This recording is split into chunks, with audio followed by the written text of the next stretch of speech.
Hi, it's Megan. Welcome back to my channel. Today I'm going to be sharing with you a Good and the Beautiful haul. I'll share with you a few things I got for the fall for my kids' curriculum, as well as a few fun things that we're going to be working on over the summer. So let's turn the camera around and I'll show you what I got. So here's everything that I got that's just like our regular things, nothing like super fun or extra. So to start out, I got the level 3 language arts and literature course book.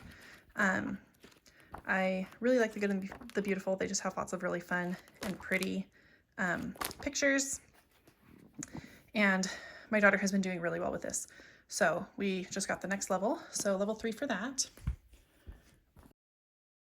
She is currently working on finishing up her handwriting too, but she still needs some practice with printing before she moves on to cursive. So I just got a second level 2 book that she can work on through the summer and into the fall until she has like more mastered this, and then she'll move on to this level 3 course. This is an intro to cursive, which she is very excited to learn about and write in, but she definitely just needs to work on her printing a little bit more before we can move on to cursive. And then for math, we just got the Simply Good and the Beautiful Math level 3. So this one is similar to their younger curriculums, except there is an independent practice on for each lesson. There's a lesson practice, I guess, sorry. So for each lesson, there is a lesson practice that reviews skills that they've learned in that lesson specifically. And then there's also a review an activity section. And that is kind of like what they do for the independent practice in the younger grades. So there's kind of two things now that they're going to be able to start doing independently. So I'm looking forward to that as to kind of help my daughter slowly start to gain more independence in her learning and in her schooling. And then with that, I also got the Math 3 box. It's just this heavy duty like cardboard box with a magnet on it. And then in it comes a calendar practice thing and some review, like some temperature in Fahrenheit and Celsius. And then this other side is just a 10 by 10 array. And then in here we have things like tangrams, a tape measure, some different kinds of dice, looks like measurement dice, volume dice, as well as a traditional die and a 10-sided die. And then also a few pawn pieces.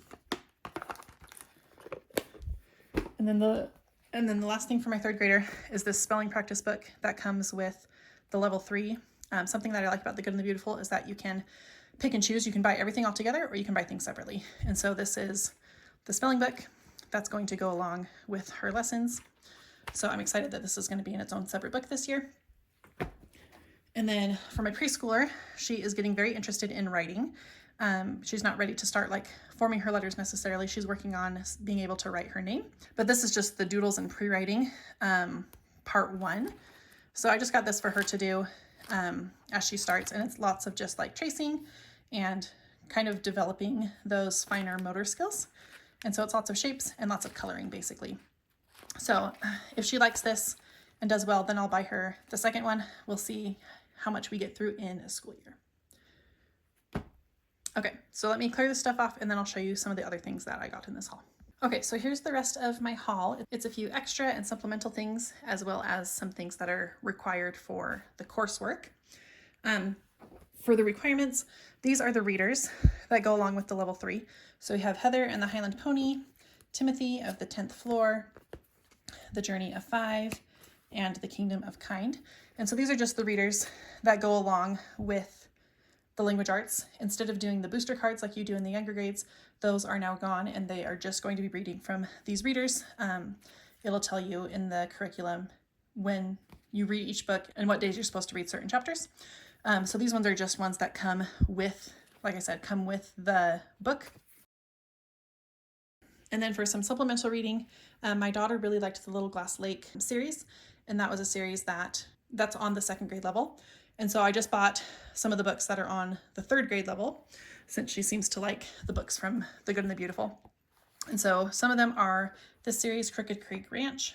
There's just the original one, and then Crooked Creek Ranch and the Great Flood. So I think she'll like both of those. And then we also got these Badger Hills Farm books. So this first one is The Secret Door.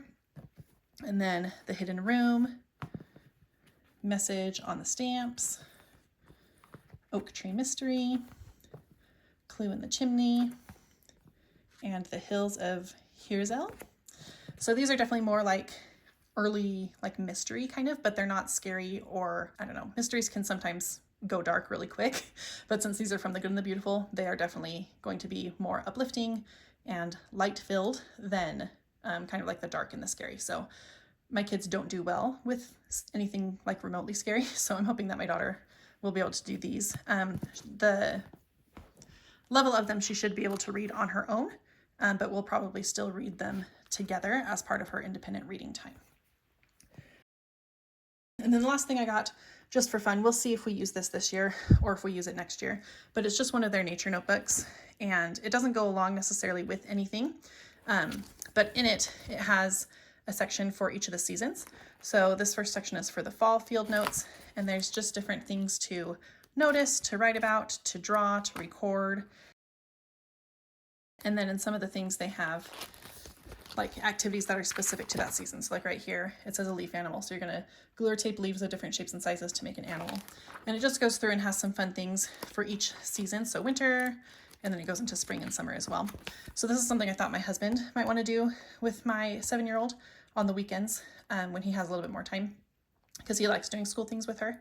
And this is something that I think they would both really enjoy doing together. So we'll see how it works out in our schedule. We might start it this summer. We might wait until the fall. We'll just have to wait and see.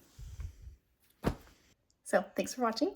Make sure that you like this video and subscribe if you like this kind of homeschooling content. I also do lots of homemaking and cooking and grocery shopping content.